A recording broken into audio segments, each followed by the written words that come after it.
Hello সবাইকে, good morning. এখন বাজে সকাল 11টা। আর আজকে হচ্ছে শুভ রথযাত্রা। সবাইকে জানাই হ্যাপি রথযাত্রা। তো সবাই বিকেলবেলা কীরমভাবে কাটাচ্ছে অবশ্যই জানিও।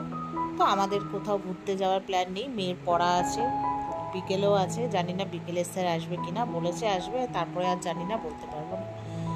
তো যাই হোক, সব কাজকর্ম করে ঠাকুরকে পুজো দেওয়া হয়ে গেছে। আজকে আম কলা দিয়ে পুজো দিয়েছি রথযাত্রা বলে।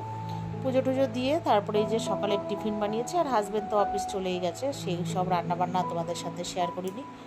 তো মেয়েকে না আজকে ফার্স্ট টাইম হচ্ছে সুজি দিয়ে গাজর বিনস দিয়ে না চিড়া টাইপের বানিয়েছি। তো জানোই তো, চিড়া টাইপের বানালে ওঠাতে গেছি, একটু বেশি তেল তো দিইনি, ওঠাতে গেছি, ভেঙে টেঙে গেছে। দেখে তোমরা আবার কেউ হেসো না যে কী এটা বানিয়েছি, যেহেতু ফার্স্ট টাইম করেছি তাই একটু ওরকম হয়ে গেছে।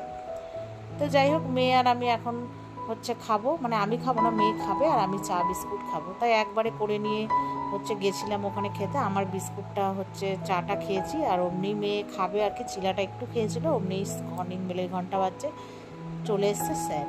তো মেয়ে যেন তো আর খেতে পারলো না।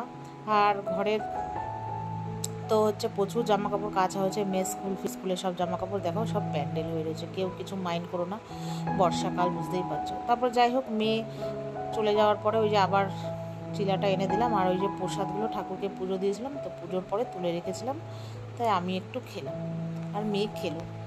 তো খাওয়া দাওয়া করে ওই যে দেখলে রেডি হচ্ছিলাম, মেয়ে রেডি হয়েই ছিল, পড়ে মানে স্যার পড়াবে একবার, এই জন্য রেডি সেডি হয়ে বসেছিল।